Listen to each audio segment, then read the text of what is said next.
all. Carpetbagger here, coming to you live from the south. More specifically, today we are in Maggie Valley, North Carolina. I live in Waynesville, North Carolina, which is the next town over. But today I figured we'd come over here and take a look at what's going on in Maggie Valley. It's kind of a classic, old school, southern tourist town. It's a little quieter than it may have been at some time in the past, but still a lot of tourist attractions dotting this strip here. And the crown jewel, of course, at one time in Maggie Valley was Ghost Town in the Sky, an amusement park that is sadly no longer open. But I figured today we kind of just go down the strip. The highway here runs right through the center of Maggie Valley, and we'll just kind of see what is going on in Maggie Valley. So please follow me. And our first stop today is here at the Red Barn, which also contains the Mountain Museum. Now this Mountain Museum has been here since I very first moved to the area. You see this frontiersman, this all-white frontiersman out front, and it kind of fits in. Once you go into the museum, it kind of fits in because they use like these styrofoam cutouts in the display. So this is kind of almost like a giant styrofoam cutout frontiersman out here along the highway. The Red Barn itself is like a garden center. They sell plants and other outdoor items. And then over on this side of the building is the actual Mountain Museum.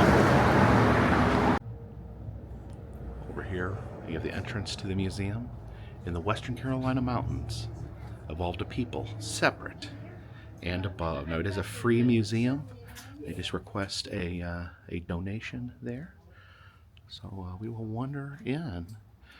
And I pointed out that the giant frontiersman out front is all white because of the use of these cutout styrofoam. You can see like the cutout styrofoam in the sign there. We have a lot of like old items here in the Mountain Museum. Old farming equipment, kind of from a past way of life. Yeah, a lot of information in here, and you can see kind of the trademark of the museum, those styrofoam cutouts. You can see the big frontiersman, much like the one on the sign. And as in most areas here in the United States, we have the indigenous people, the first people here. See all the different arrowheads there.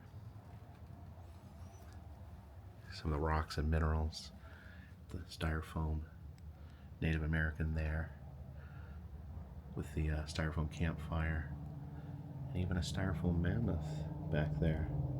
And of course you can't have a southern museum, especially one here in the Appalachian Mountains, without talking about moonshine.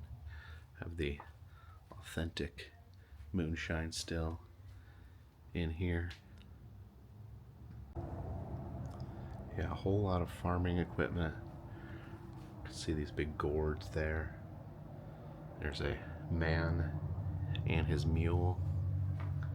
Of course, a big display on mountain quilts. You know, quilts are kind of a big deal here in the mountains. I remember I worked at a museum that was that talked about Appalachian culture, and I spent most of my time delicately cleaning quilts like this. The kitchen area here, the old stove, some elderly dolls right there.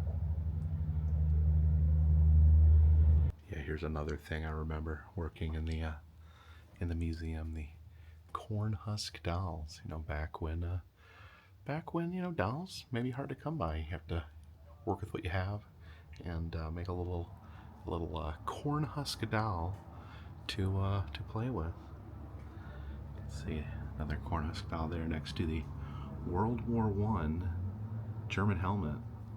Oh, this here talks about the Hot Springs detention camp. Now, Hot Springs is a town maybe an hour or so from here.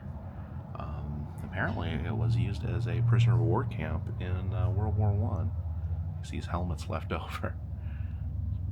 And some non-corn husk dolls here.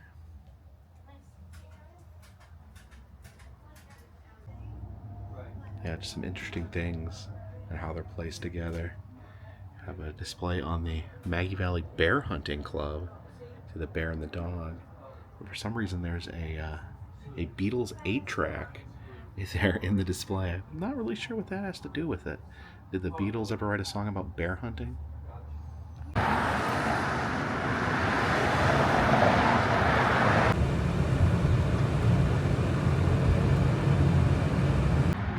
Stopped off here at the Sutton's and Sons Antiques. I've actually bought a few things from this antique store. It's pretty fun. Let's peek inside. Now let's see what we have over here. Oh, I noticed this, this clown on the swing there. That's a lot of fun. Some old signs up here. This is the Sasquatch Division of the U.S. Department of Agriculture. Oh, I do like this Mountain Dew clock with that classic catchphrase. It'll tickle your innards. It does tickle your innards just a little bit, I do believe. Yeah, this is Pepsi clock's pretty fun as well.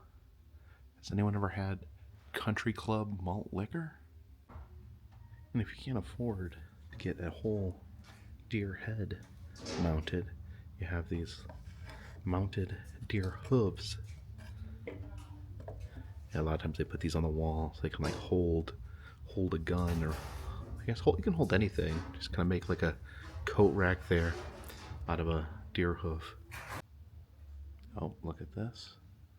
Have an official QB sighting. And here on the Carpetbagger channel, we appreciate the history and lore and artistry that goes into the QBs. And I am a sucker for these old pennants here. That's Texas University. There is Chicago's Chinatown. I've been to Chinatown, but I've not been to the Ling Long Museum. And yeah, look at this old SeaWorld pennant. That is pretty fun there. Got all the old classic SeaWorld characters on it. I guess this is a fallow deer. Kind of has interesting antlers. And then this giant boar's head here. I do love that. I feel like someday I need to get a boar's head. Oh, look at this little John F. Kennedy action figure there. And this booth here has nothing but clocks. You hear that maddening ticking noise.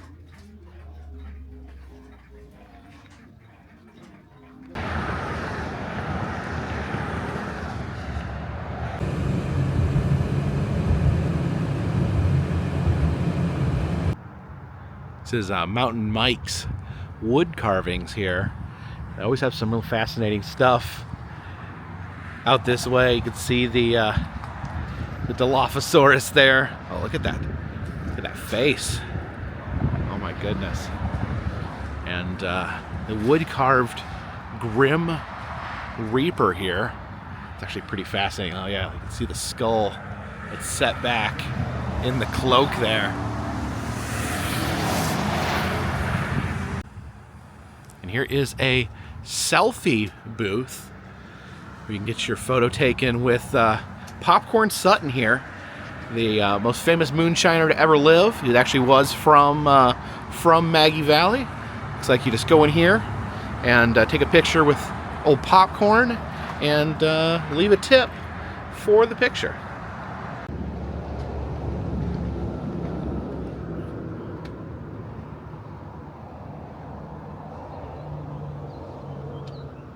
Hey, buddy. All right.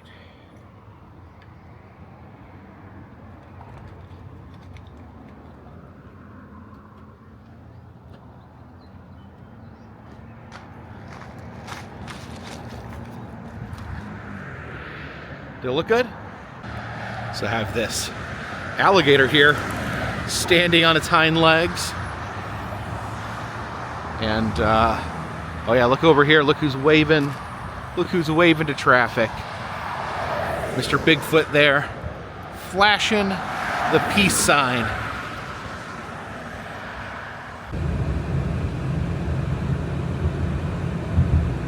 I love that sign there. It's got a real cool vintage look, but that's not a vintage sign. That's a newer sign. It's only been up for a few years. It kind of kept that that classic vintage look.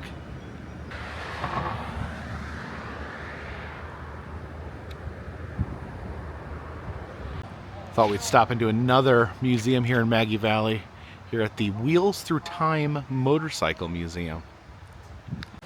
And over here next to the museum, we have this monument to Dale Wachsler, the founder of the Wheels Through Time Museum. Said he established the museum in 2002, and sadly he did pass away from cancer in 2021.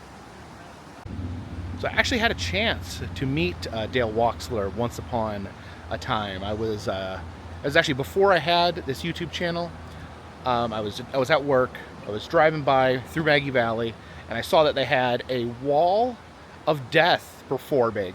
And I went after work. I came because I definitely wanted to see the wall of death. Now, for those of you not familiar, a wall of death is kind of like a pit, a wooden pit that stunt motorcycle drivers use to do motorcycle stunts. A lot of times they drive on the actual walls of the wall of death.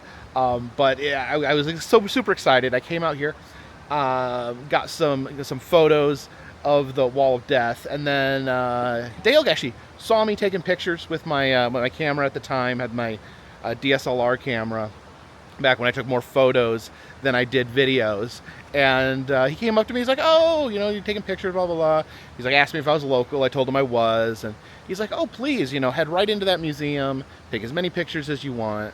So I just thought I just came off as a really super nice guy, and that was my only encounter with him. But every time I drive past this museum, I think about that, how kind he was. So very sad to hear that he had passed away just a few years ago. But I figure it's been a while. I don't think I've ever recorded this museum for the actual YouTube channel. So I figure while we're out here in Maggie Valley, we'd stop by the Wheels Through Time Museum. You can see there is a lot of motorcycles here in the parking lot. I guess they definitely have an audience. Maggie Valley is definitely a place where a lot of motorcycles drive through. They come along the side of the building here. So I spotted something interesting. Wasn't sure what it was. Oh yeah, look at this. Have like a metal motorcycle rider. I don't think you call them drivers. They ride. You drive a car, you ride a motorcycle. Looks like he's doing a little jumper trick there. And they've got some really cool motorcycles just right out front here before you even get into the building. Look at this one here with the holster on front. Almost reminds me like a post-apocalyptic motorcycle. I guess more of like a military motorcycle. I guess when you're driving, you're in the military, you ride your motorcycle, you may need to pull out your rifle there and do the business. So got the shovel there for digging trenches. I don't know, maybe a World War I era motorcycle? Look at this over here. I find this really fascinating. It is a semi-truck / motorcycle. It's got like the front of a motorcycle there. It looks like there is a hog driving. I think that's what they call motorcycles. Hogs. We got the hog there driving the motorcycle, hauling something. I wonder what he's hauling in the back. I wonder if he's hauling even more motorcycles in the trailer portion. But let's step in and check out the museum itself. A lot of old, fancy motorcycles in here. Now, a bit of a warning here. I am not an expert in motorcycles, but that's why I go to museums. Not because I am an expert, but because I go to museums to learn. And you can see here, underneath all these motorcycles, you see these pans. Now, it's my understanding that they keep all the motorcycles in the museum in working order so they can actually take them for drives if need be. So they have the little pans there to catch any motorcycle dribblings that may occur.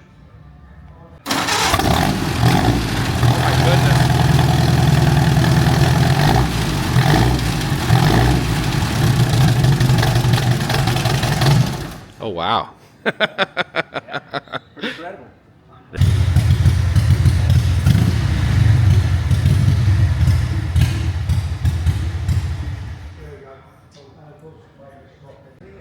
Back here we have Evelyn, a motorcycle driving lady there. Got all her proper motorcycle driving gear, the leather helmet there, bolo tie, and the motorcycle corset. Some very old Harley Davidsons here. Look at that. It's like a little motorcycle that you'd ride outside the grocery store. Ask your mom for change. I guess this is like a military motorcycle section. I guess I never really thought about the military using motorcycles, but I guess that is something that they utilize. You can see the Captain America, the First Avenger poster there, where he's actually riding a motorcycle. Okay, so yeah, I guess Captain America rode a motorcycle. There's another one back there with the holster on the front. I guess that'd be the kind of motorcycle Captain America drives. Or rides, I'm sorry.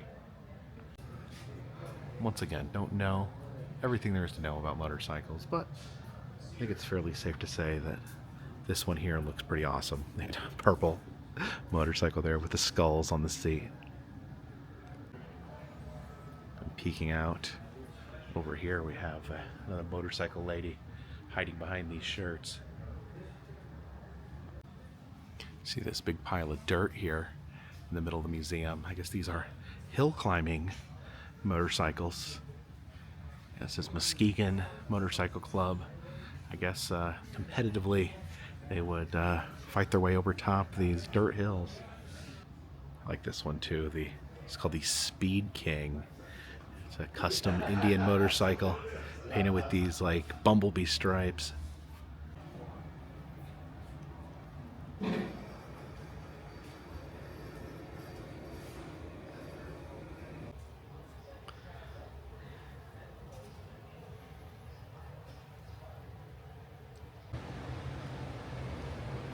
To the one-seater car there. Yeah, I really love like the oddball type vehicles, like whatever this thing is. And then this appears to be some sort of rocket sled. I mentioned the Wall of Death being the reason I first came to this museum. Here is an exhibit on the Wall of Death here. Like I said, the actual Wall of Death visited here. I actually got a chance to see it with my own eyes, and I guess again saw one recently at the Florida State Fair. And then here we have a diorama of kind of what the Wall of Death looks like. You can see the people gathered above the top of the pit there. Then you look down into the pit, and you see they actually drive the motorcycle along the wall there. It almost defies physics. It says that this here is the world's fastest Model A. It says this car here went 165 miles per hour on the Bonneville Salt Flats. I've actually been out there, out in Utah, where you can actually drive on the salt, and for whatever reason, it's like these terrain that you're able to drive the fastest on, and people go out there to try to break land speed records. So yeah, this would have been out in Utah, blasting along at 165 miles per hour. See the police motorcycle there, the police lady.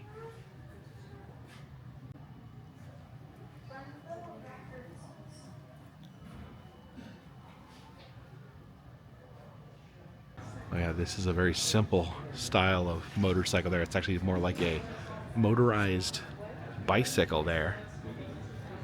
And down here we've got all sorts of different motorcycle toys. These little tin motorcycles. Now this here is the rarest motorcycle in the collection, and one of the rarest motorcycles in the world. This is the Traub the Traub, and it was found under very mysterious circumstances. It was found bricked into a wall in Chicago in the 1960s. They believe that this was built in 1916, and the strangest thing is that there is no company called the Traub. There's no documentation of any sort of company named Traub existing in the world, and apparently every piece of this motorcycle is custom made for the Traub. There's no interchangeable parts on the motorcycle whatsoever. So it appears as though it was built by a company, but the company doesn't exist. So yeah, it doesn't appear that it was built by an individual, a hobbyist, or anything like that. It has all the makings of a factory-built motorcycle, but no Traub factory has ever existed, and no idea where the parts came from. So yeah, some interesting theories. Could it be a time traveler's motorcycle? Could it be a motorcycle from another dimension? No one really has the answer. I really like the motorcycles with the sidecar. I think it'd be really fun to actually ride in the sidecar of a motorcycle. Maybe someday I'll get the opportunity to ride around in the sidecar of a motorcycle. And honestly, being completely honest with you guys, I have never rode on a motorcycle. I have never driven a motorcycle. I've never been a passenger on a motorcycle. Honestly, don't tell anyone here, but I'm a little bit terrified of motorcycles. It just seems like being out in the elements, being that prone and vulnerable, kind of frightens me. I think that probably is part of the appeal, part of the excitement of the motorcycle. But yeah, never put my bottom on a moving motorcycle before.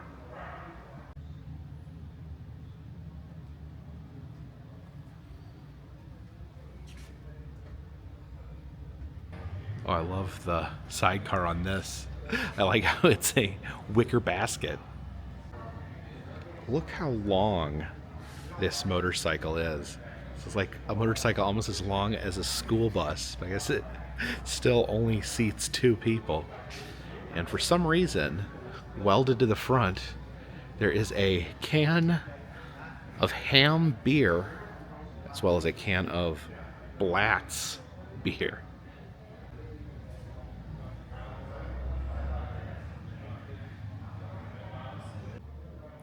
Let's go take a look at the upstairs.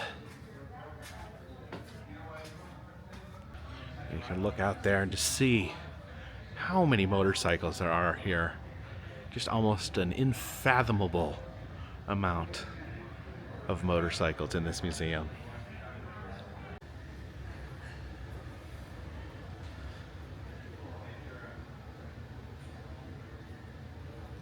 I wasn't expecting to see Captain Kangaroo at the motorcycle museum. It says, Captain Kangaroo says Schwinn bikes are the best. So apparently Captain Kangaroo was a spokesman for Schwinn bicycles. Shh, be very quiet. There's someone crashed here on the couch.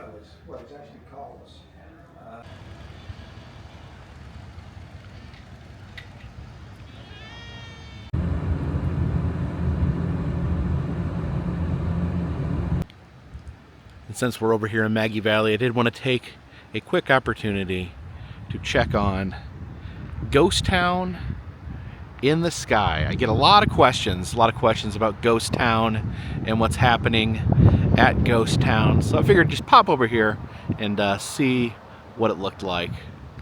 So yeah, sadly, there's not much to report about Ghost Town in the Sky. It seems ever since I started this YouTube channel, there's been buzzing that maybe they're going to reopen Ghost Town. And for those of you who don't know, it's a Wild West amusement park on top of that mountain here. Down here at the bottom is where you board the chairlift to get to the top of the mountain. And at one point, this was the crown jewel of Maggie Valley, North Carolina. It was the main tourist attraction here. Families came from all over to enjoy the Wild West theme park, the skylift, the gunfights, the rides. There's actually a roller coaster up there still on top of the mountain somewhere. And there's been a lot of attempts to resurrect it. When I first moved here, they opened it up for about a year or two, and then it ended up closing down, just wasn't getting business. They weren't able to get the park operational to the point that it was before.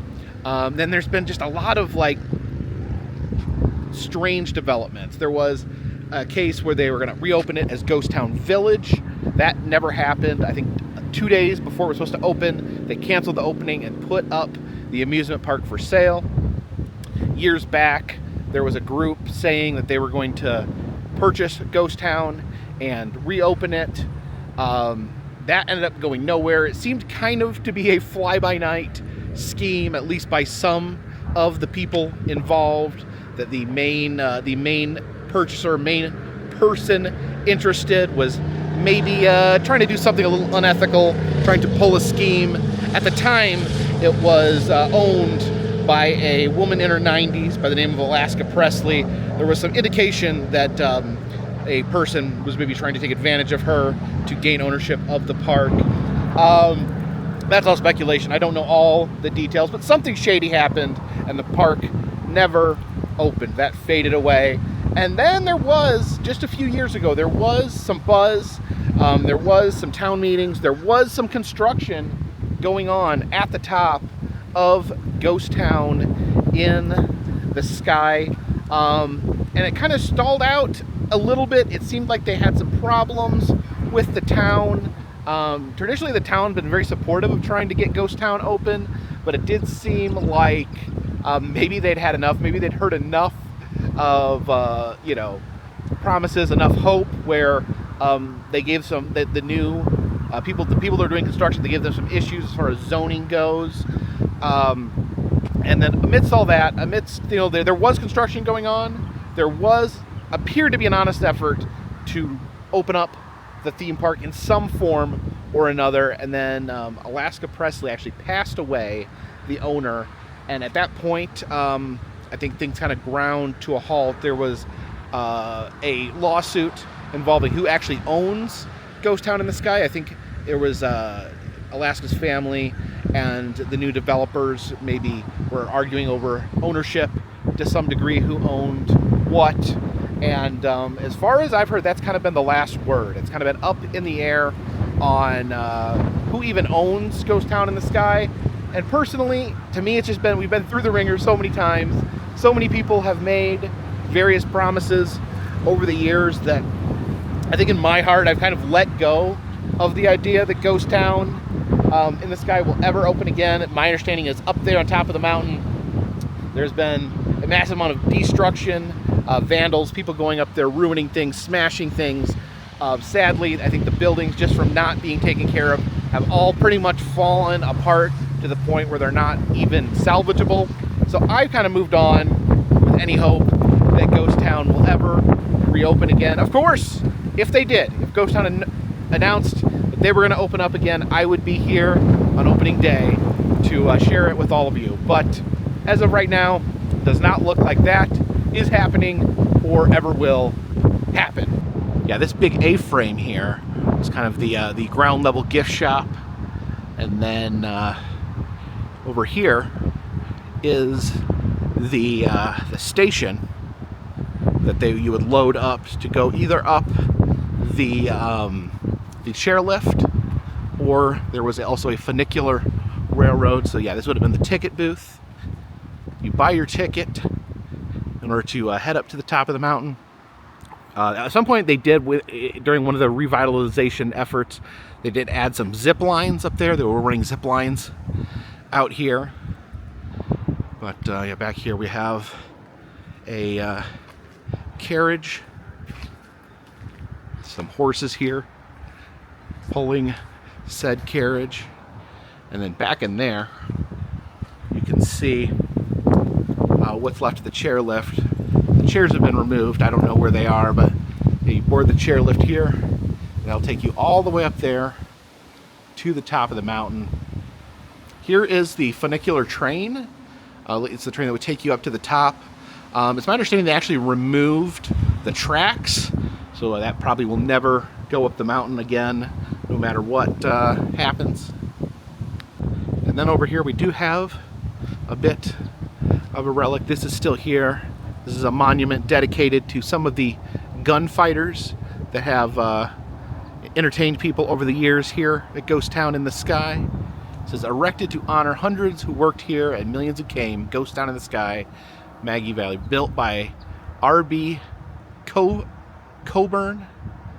And the golden years were 1961 to 1966.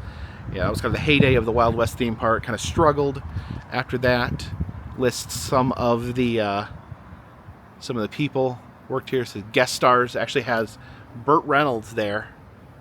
You can see Burt Reynolds there in the etched in the stone. Actually came up to Ghost Town in the Sky when he was filming the movie Deliverance. Here's the local actors. You can see Herbert Coward, infamous Herbert Cowboy Coward, who sadly passed away recently in a car accident. He played the hillbilly in Deliverance, who uttered the famous lines, "You sure have a pretty mouth." There's an etching. This is Doc Valentine here. And then it says that the monument itself says a monument placed by Dean, Bobby, and Marcia in honor of their father, Robert Teaster, who portrayed Digger the Undertaker. Digger the Undertaker were the characters in the gunfights. He was the Undertaker, would collect the bodies, he'd steal their boots, and a comedy would ensue. That's kind of a classic part of the old theme park gunfights, the kind of the unscrupulous Undertaker and his comedy bits. Then sitting over here on the other side of the parking lot, we have a train. This is a train that would run up at the top of the mountain, take people around the Wild West area, and sadly, probably never going to take people around again. Yeah, you can see the front of the train looked okay, but over here you can see where the benches are kind of falling apart, being left out in the elements. And that's kind of, I think, the story of what's going on at the top of the park too. Everything just kind of left in the elements for years and years and years, where it decroded over time. I think this is the other funicular train here, the one that would take you up the side of the mountain. Yeah, it does make me really sad seeing this stuff here. I would absolutely love if Ghost Town would actually come back, but I think we have to be realistic about those expectations.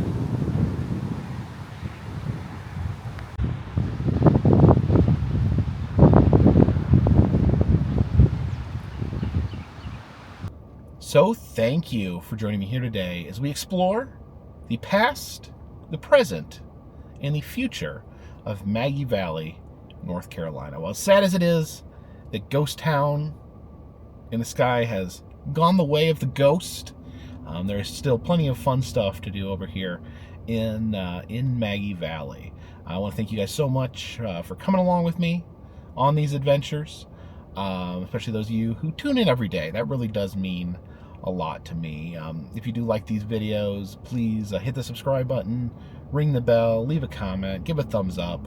All those things really help out the channel. And I travel around the country. I film roadside attractions, amusement parks, museums, haunted houses, and other fun random stuff. If you'd like to help support the channel in other ways, consider contributing to Patreon. $3 or more, we get you a postcard once a month from me to you. Also selling enamel pins in the Etsy shop and doing personalized messages on Cameo. Now, all those things help keep this train on the track, this boat in the water, and this dirigible in the air. Until next time, my friends, this one's in the bag.